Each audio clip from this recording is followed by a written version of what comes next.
ce live, vous tous qui avez tapoté, qui continuent par tapoter et partager, ceux qui sont derrière, ceux qui sont membres de Makanda officiel et de Official Makanda, vous qui faites partie de ces membres, je vous remercie beaucoup. Les cadeaux, merci beaucoup. Maman Dangwe, maman, c'est comment? Je vous salue tous. Je salue nos liveuses et liveurs. Je salue nos panélistes, ceux qui montent sur les panels pour... merci pour le partage, maman Dangwe, pour défendre la vraie cause. Hein, les modos, vous faites un travail formidable. Je salue mes amis, ma famille, mes enfants et surtout ma chérie, Maman Dina. J'ai préparé un message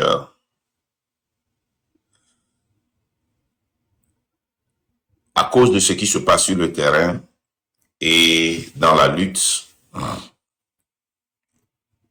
Mais quand je m'étais réveillé pour prier, après que je me suis douché,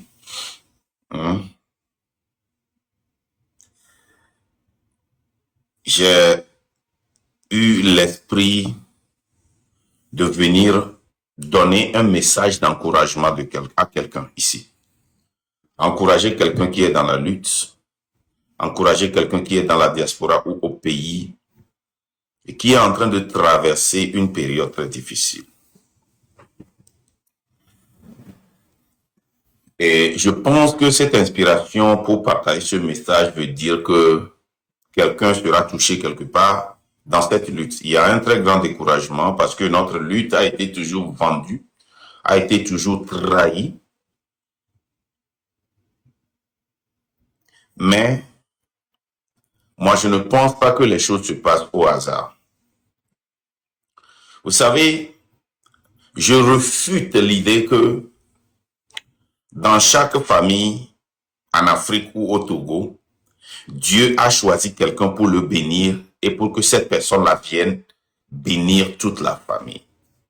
Je suis convaincu que chacun a une utilité ou bien chacun a, how do you call it, purpose, une raison d'être. La chanson que je viens de jouer, ma femme aime écouter bien cette chanson parce qu'elle connaît mon histoire de A à Z. Elle connaît mon histoire. C'est l'une de mes chansons préférées parce que ça parle de moi. J'étais la pierre rejetée qui est devenue la pierre angulaire. J'ai grandi où les riches dans mon quartier, les enfants des riches m'ont rejeté très souvent parce que j'ai refusé de me rabaisser et de commander. J'ai préféré ramasser de la nourriture par terre. Au lieu d'aller tendre la main à quelqu'un, j'ai préféré aller prendre Gobi au campus et à Lomé 2. En ce temps-là, on appelait ça Lomé 2, c'est devenu école du parti. Je ne sais pas si vous vous rappelez. L'ancien Lomé 2. C'est devenu école du parti, non, c'est ça, non? Là où on héberge les étudiants, ancien Lomé 2. Oracle là-bas, on appelle ça comment maintenant? L'ancien Lomé 2. À côté de GTA. On appelle ça comment maintenant? Togo Nouveau, Boukari. Comment on appelle l'ancien Lomé 2? C'est école du parti, non? En tout cas, encore que Nyan et Kimbadjo, à moins que ça a changé. Hein. Il y a des étudiants ici.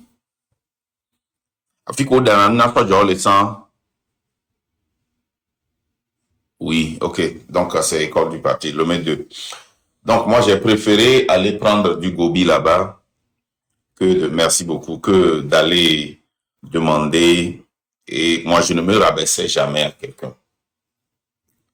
Je suis convaincu que nous tous qui sommes ici, Quand Dieu te lève et quand Dieu te transforme en une lampe, en une lumière et te met au-dessus d'une montagne, tu as le devoir d'éclairer, de servir de la lumière, de te servir d'une lumière pour ceux qui sont en bas, de les éclairer.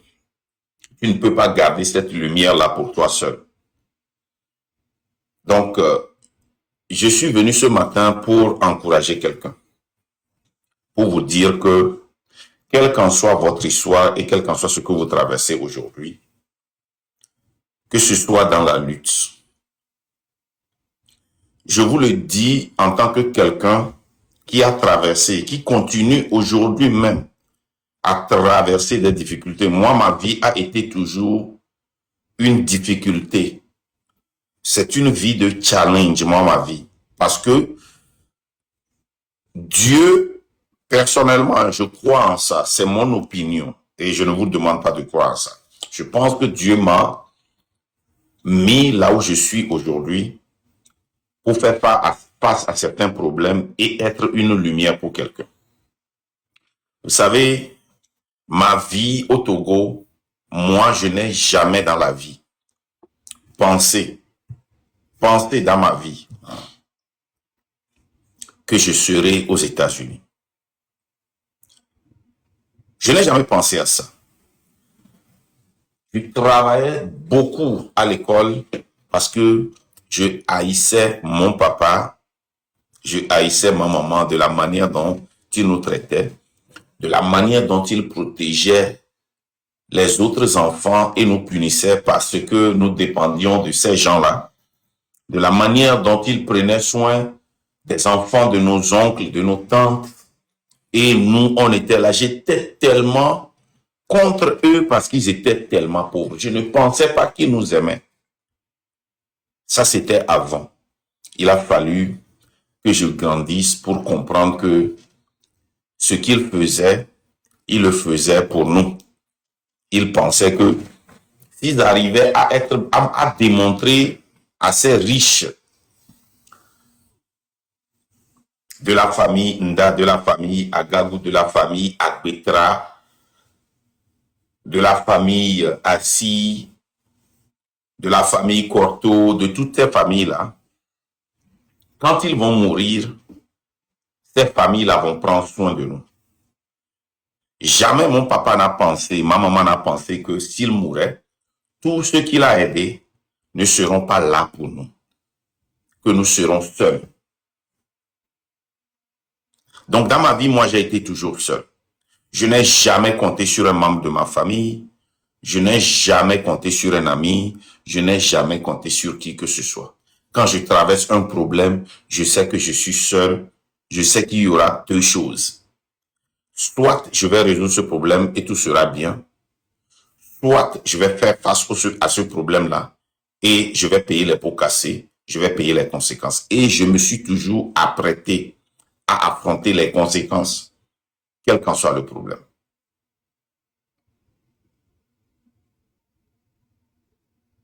Quel qu'en soit cela. Mais au même moment, je ne peux pas vous dire ici que seul vous pouvez arriver. C'est impossible. Vous ne pouvez jamais arriver seul. Si quelqu'un vous le dit, c'est un menteur. Moi, dans ma vie, Dieu a déposé des gens devant moi. Et il a fallu que j'ai l'esprit ouvert, que j'ai cette conscience de reconnaître que ces personnes-là qui sont devant moi sont une bénédiction pour moi et que je ne peux pas perdre ces personnes-là dans ma vie.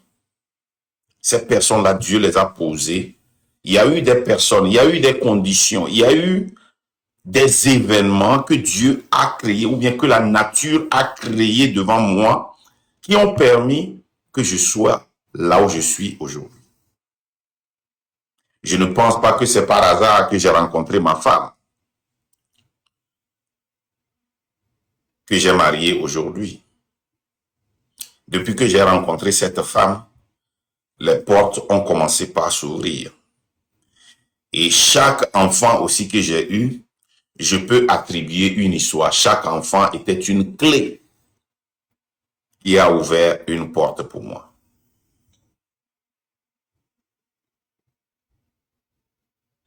Certains parmi nous, la nature ou Dieu a mis des gens dans notre vie que nous n'avons pas reconnus, que nous avons rejetés, que nous avons maltraités. Parce que Dieu ne viendra jamais te dire, mon frère, mon fils, cet homme, cette femme, je l'ai mis dans ta vie pour te changer. C'est à toi d'avoir ce discernement pour comprendre que cette personne, cette situation est pour t'élever.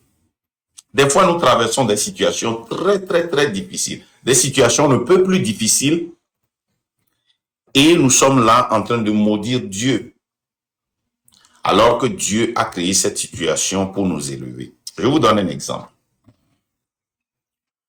Mon rêve, c'est de devenir un digne d'université. Ça, c'était mon plus grand rêve. Et je prenais trop plaisir à enseigner. Jusqu'à présent, je rencontre mes élèves, mes anciens élèves. J'ai transformé la vie de certaines personnes. Et des fois, je suis dans un supermarché ou bien et la dernière fois, c'était à l'aéroport. Le gars me voit et dit, Mr. Mark, right? I say, yeah. Mr. Mark, you don't remember me? You taught me at Metro. You changed my life. Et il a commencé par me rappeler. Et j'ai dit, oh, vraiment, et on sait. Même chose. J'ai eu ça plusieurs fois. Donc, mon rêve, c'était de devenir un digne d'université, d'avoir un programme à moi et de transformer l'éducation. Mais j'ai perdu ce boulot-là parce qu'une dame, ma boss, aussi voulait cette position. Et le jour que j'ai appliqué pour cette position, elle m'a donné le feu vert. Hein. Le lendemain, on m'a laissé partir. On m'a renvoyé. Je suis tombé dans la dépression. Je ne voulais voir personne. Je n'écoutais pas ma femme. Mes enfants, je les haïssais. Mais je ne savais pas que Dieu était en train de me préparer pour un projet. Après ça, par la grâce de Dieu, j'ai trouvé encore un boulot à ITT Tech où j'enseignais calculus et puis psychologie.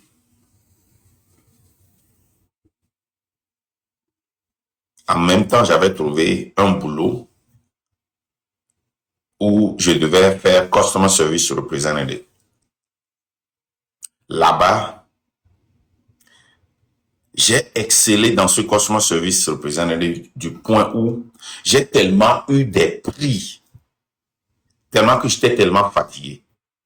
Et j'ai fini par développer un programme là-bas. Et en développant ce programme, j'ai pensé que ce programme, dès que je vais le design, on va me confier ce programme et je vais diriger ce département-là et faire un nom.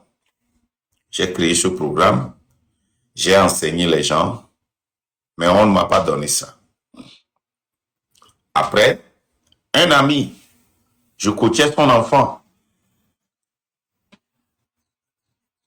Il a une compagnie où il prenait des contrats chez le gouvernement. Des contrats des millions, hein, mais il a des problèmes. Il y a de cela 5 ans, il n'a pas eu de projet. Et on fait un audit sur lui. Et il a peur qu'on va le fermer. Mais chaque fois quand il vient, je parle de business et je donne des conseils de business. Mais moi, je n'avais pas encore de business. Que malgré que j'enseignais calculus et psychologie, je prenais aussi des cours de business que j'enseignais. Hein? I was filling in for some teachers. J'enseignais l'économie en même temps.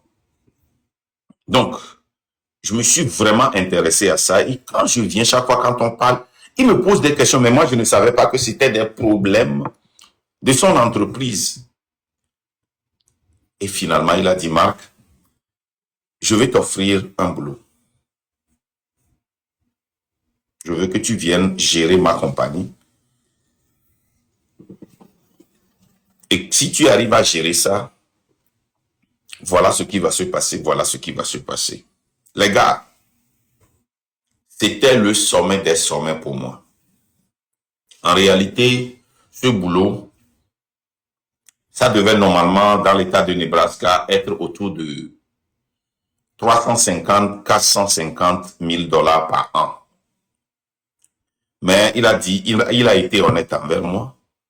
Il a dit qu'il ne veut pas faire le bankruptcy, il veut réveiller l'entreprise. Mais si je peux prendre un 4, ça dit, je peux prendre une petite salaire. Quand je veux le gourou, comment ça va, il y a longtemps, je t'ai plus vu là. Si je peux prendre une coupure, lui il est à Omaha, hein, quand je veux le gourou. Si je peux prendre une petite coupure, hein, et prendre un petit salaire, si j'arrive dans les 12 mois, merci KGB, à amener un contrat de 10 millions et à restructurer la compagnie, il va me remonter à mon salaire de base de 350 000. Donc, je pense que j'avais eu une coupure de moins de 100 000 ans. Pour moi et ma famille, on est arrivé. C'est fini. Être CEO d'une compagnie qui emploie des milliers d'employés. Je pense qu'ils avaient autour de 12 000 employés sur l'étendue du territoire. Ils avaient des travaux qu'ils n'avaient pas encore finis, mais ils n'arrivaient pas à payer ses employés.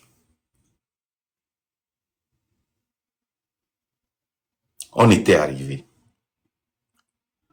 Les salaires que j'ai eus, j'ai payé toutes mes dettes. Je n'ai même pas eu de saving parce que le devant est très, the grass is green. C'est-à-dire que j'ai quitté, je n'ai jamais rêvé de venir aux États-Unis. Maintenant, je suis aux États-Unis. Mon rêve, c'était d'aller à l'école et de trouver un boulot de 40 000. Et après, je suis allé, j'ai fait mes maîtrises. Après, j'ai fait mon doctorat et je me dis, mais si j'arrive à trouver un boulot de 120, 150 000 par an, c'est fini. Maintenant, j'ai un boulot qui va me payer dans quelques mois autour de 350 000. Peut-être je vais aller à 400, 450 000. Je suis arrivé. C'est fini.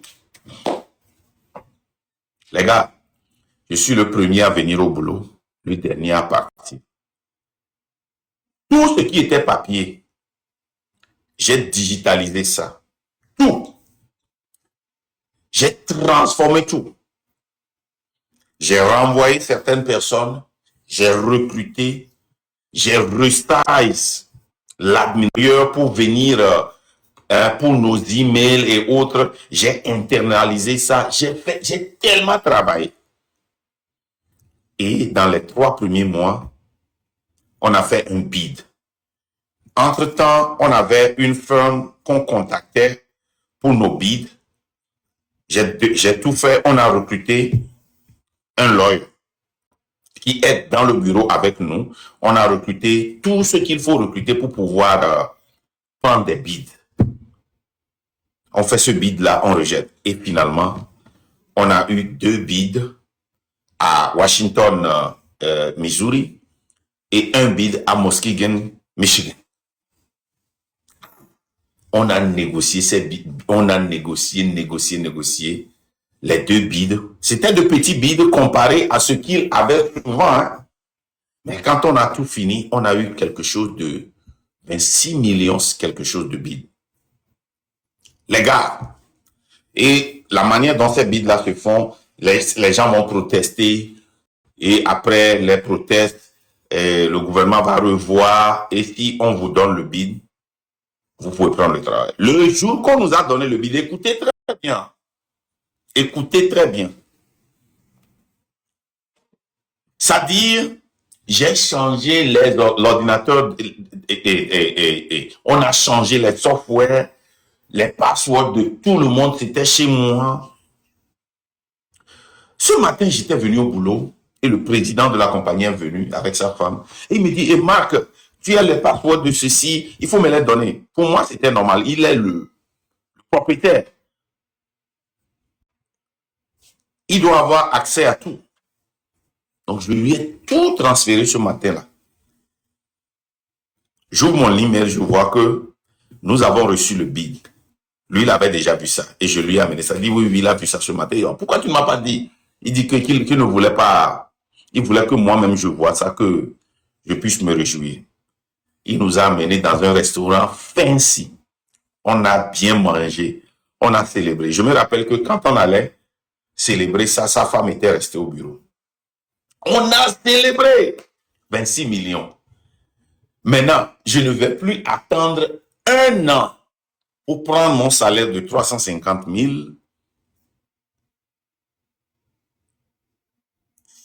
À peine 3 mois, je vais prendre mon salaire. Il fallait voir le rêve dans ma tête. J'ai appelé ma femme. J'ai dit, Dieu est grand. On est arrivé. C'est fini. J'étais dans le restaurant, je l'ai appelé, elle a parlé et mon président lui a dit, hey, salut. Et bien, c'était la joie. J'étais tellement content.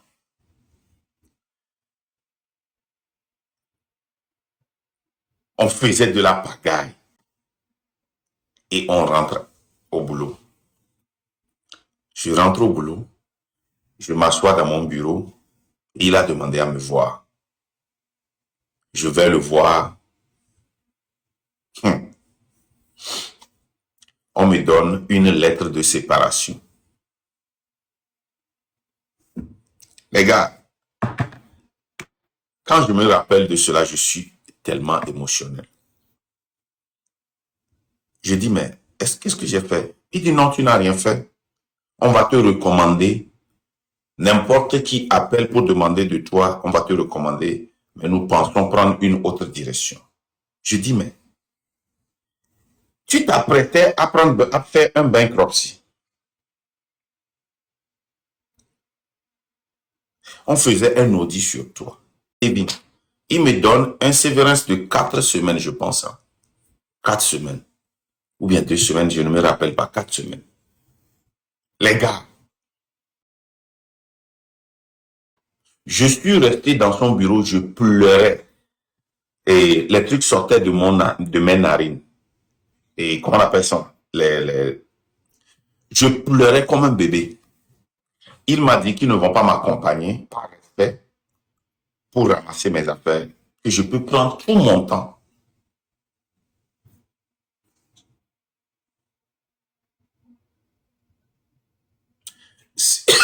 C'était autour de 14 heures.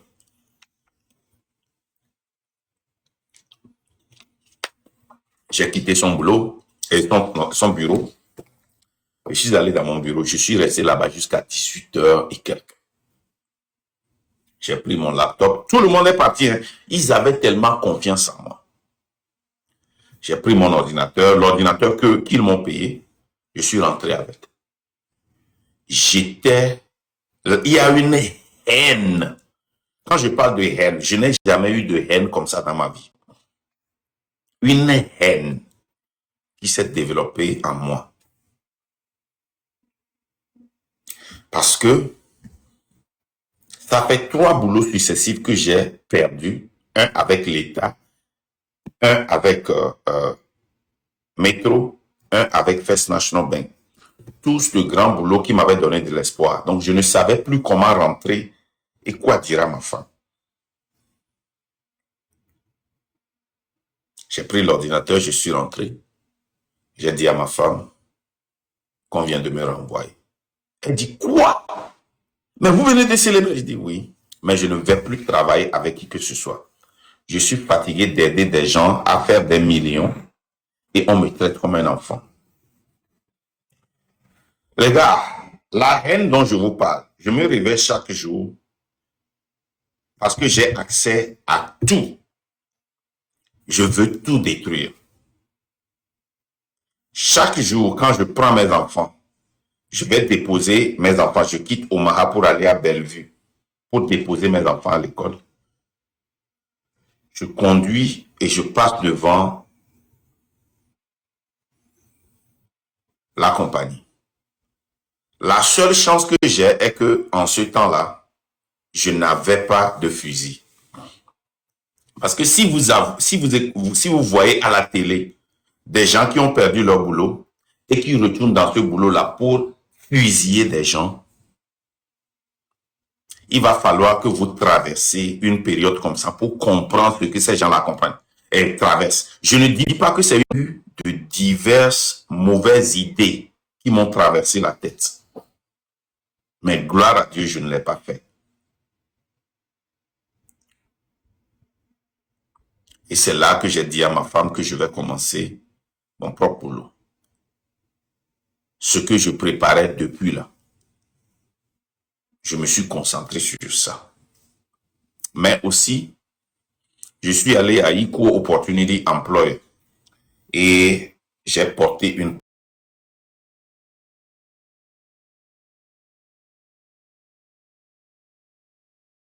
avec ma plainte. Equal Opportunity était tellement content parce qu'il y avait eu trop de plaintes sur ce gars-là.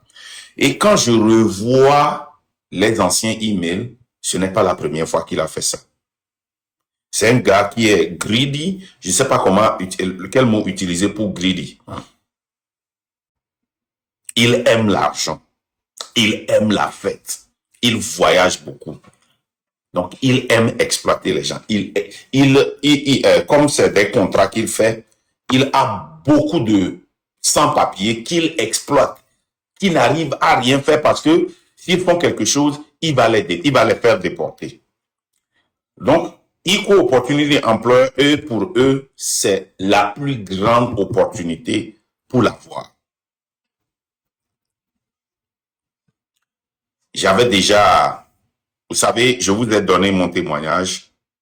Depuis un certain temps, j'avais payé un safe à Walmart.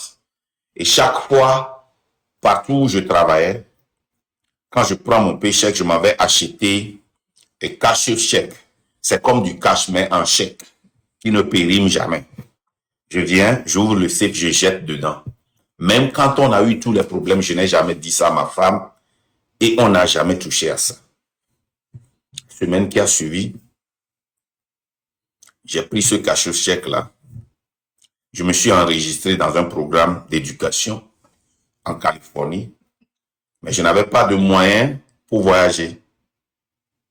Je vous ai dit que ma voiture Infiniti que j'avais, j'ai pris ça, je suis allé remettre ça au dealer. Ils m'ont donné $10,000. Je suis parti en Californie pour faire l'éducation. Et le reste, c'est l'histoire que vous voyez maintenant. Mais ce que Dieu m'a fait dans les 3 mois, c'est que Dieu m'a permis d'apprendre quelque chose que je ne connaissais pas. En étant un CEO pour 3 mois et en gérant des milliers d'employés, j'ai appris beaucoup. J'ai été obligé de développer beaucoup de choses dans ma tête, mais je ne savais pas que la nature me préparait pour moi-même, pour gérer une entreprise, des entreprises avec des milliers, des centaines de personnes. Je n'ai jamais imaginé.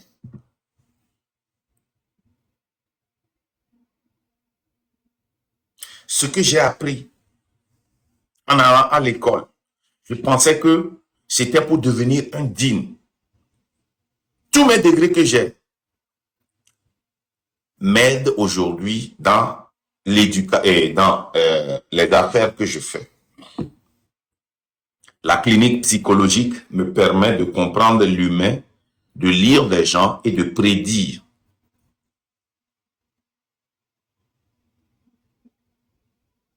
Le cybersecurity me permet de comprendre comment le monde évolue sur le plan digital.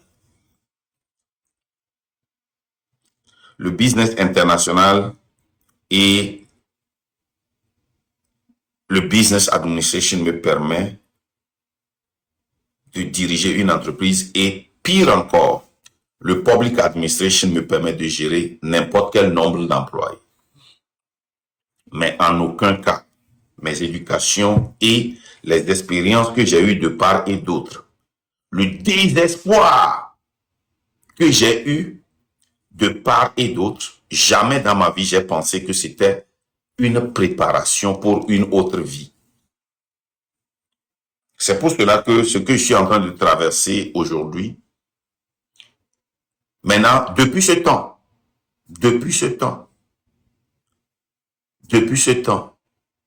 quand je traverse une période difficile, ça ne me gêne même pas. Parce que je sais que c'est une préparation pour une nouvelle aventure. Il y a quelque chose que j'ai oublié de vous dire. Un jour, j'allais déposer mes enfants. Et au retour, je ne sais pas ce qui m'est arrivé. J'ai pris le téléphone. Normalement, je ne devais plus. Opportunity employer, moi-même, j'ai filé un lawsuit.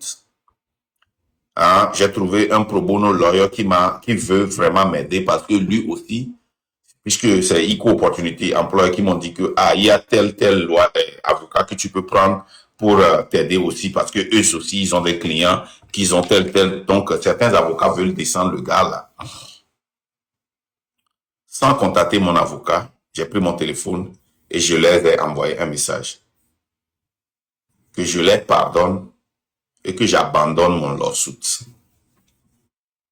Et ce jour-là, la haine que j'avais pour eux a totalement disparu. Cette haine a disparu.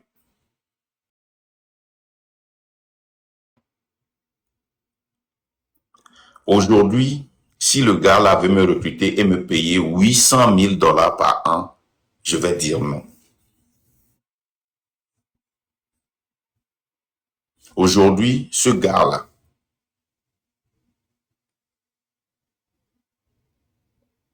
il n'est pas à mon niveau.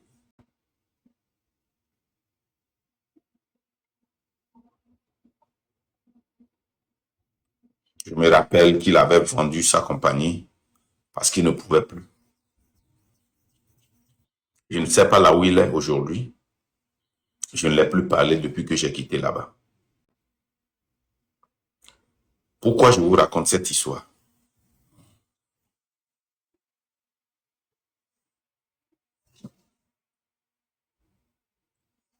C'est quoi ce lot sous vous? C'est quoi ça? Qu'est-ce que ça veut dire?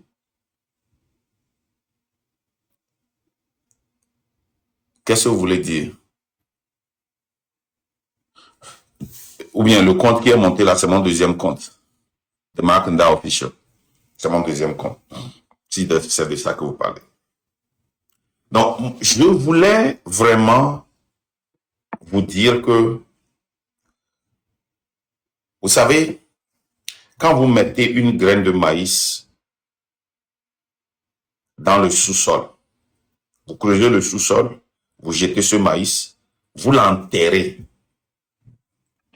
Ce maïs pourrit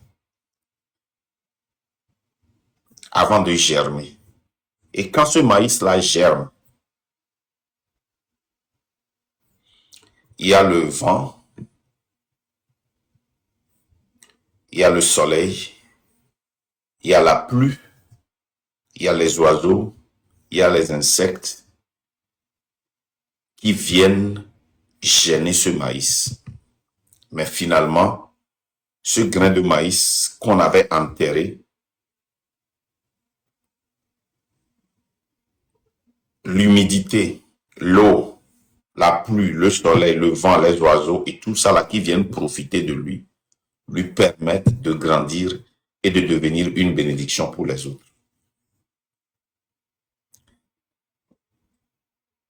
Quand vous prenez, avant de trouver cette chaîne, quand on creuse la terre et on prend de l'or brut, ce or-là passe par un feu, brûle et devient une liquide, ou bien un liquide, pardon, avant d'être transformé en une chaîne comme ça.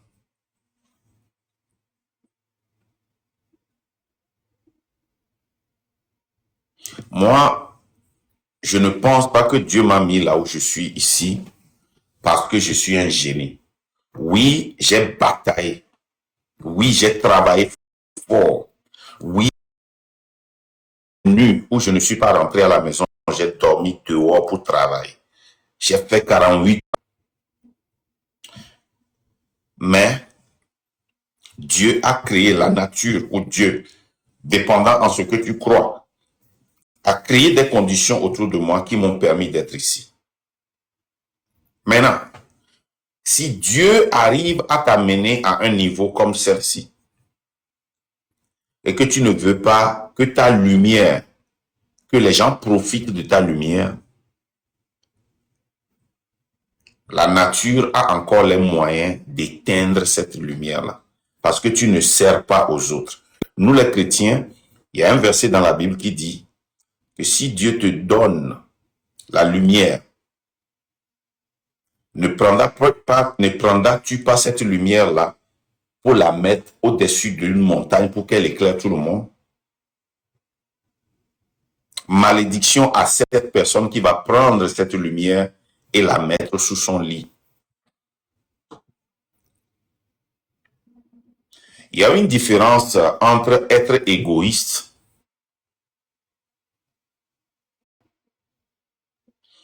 et je ne sais pas comment l'expliquer.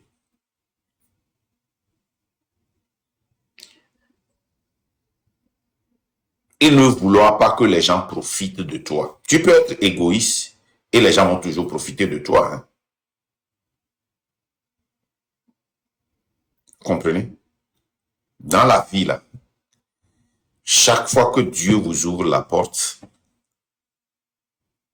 il y a des gens qui vont venir profiter de toi. Il y a des gens qui vont vouloir te détruire. Il y a des gens qui vont vouloir te salir. Mais aie confiance en Dieu que quelles qu'en soient les situations que tu vas traverser, qu'il y aura toujours une porte de sortie. Des fois, tu ne vas pas faire trop d'efforts. Hein. Si tu es juste et vrai, des fois, tu ne vas pas. Tu ne sauras même pas comment Dieu t'a sorti de cela. Il y a des situations que j'ai traversées. Je n'ai pas compris. Je vous donne l'exemple de comment j'ai eu mes papiers. Quand moi j'étais venu ici, les gens ont fait asylum politique. Moi, j'ai fait asylum social. Que je n'étais pas confortable d'inventer une histoire pour avoir des papiers. Donc, l'histoire que moi j'ai vécue, c'est ça que j'ai utilisé. Nous tous qui avions appliqué dans ce temps-là, l'agent qui avait pris nos papiers, on était autour d'une dizaine, hein, les Togolais là, à Bellevue. Nous tous qui avions appliqué cette année-là, parce que je pense que notre direction était en terre Syrie. À un moment donné, on n'entendait plus rien. 1 an, 2 ans, 3 ans. J'appelle toujours. Finalement, on a découvert que le gars là, il a mis notre dossier au-dessus de l'armoire. Il a classifié nos dossiers. Et c'est un manager qui est parti enlever mon dossier. Je ne sais pas comment ça s'est passé. Je ne sais pas comment ça est arrivé. J'appelais chaque fois et un jour, un gars m'a donné un numéro, dit appelle, c'est lui le manager et je l'ai appelé. J'ai commencé par l'appeler, c'est tout. Dieu a ouvert une porte.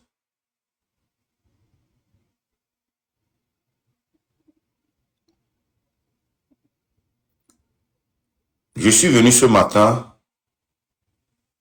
pour encourager quelqu'un, pour dire à quelqu'un que le devant serait bon, que ce soit dans la lutte, que ce soit dans ta famille, que ce soit dans ta vie personnelle, il y a de l'espoir. Et c'est à toi-même de nourrir ton espoir. C'est à toi-même de croire en toi. Qu'il y aura des circonstances créées autour de toi. Certains d'entre vous, vous réveillez chaque matin, vous priez, vous demandez à Dieu de vous bénir. Dieu envoie la bénédiction, mais vous détruisez la bénédiction. Il y a des gens que Dieu met dans votre vie devant vous, mais vous détruisez, vous êtes acharné à détruire ces personnes-là, au lieu de profiter de ces personnes. Sois vigilant, ouvre tes yeux pour que Dieu puisse te permettre d'évoluer. Donnez-moi une seconde. Donnez-moi une seconde. Je vais aller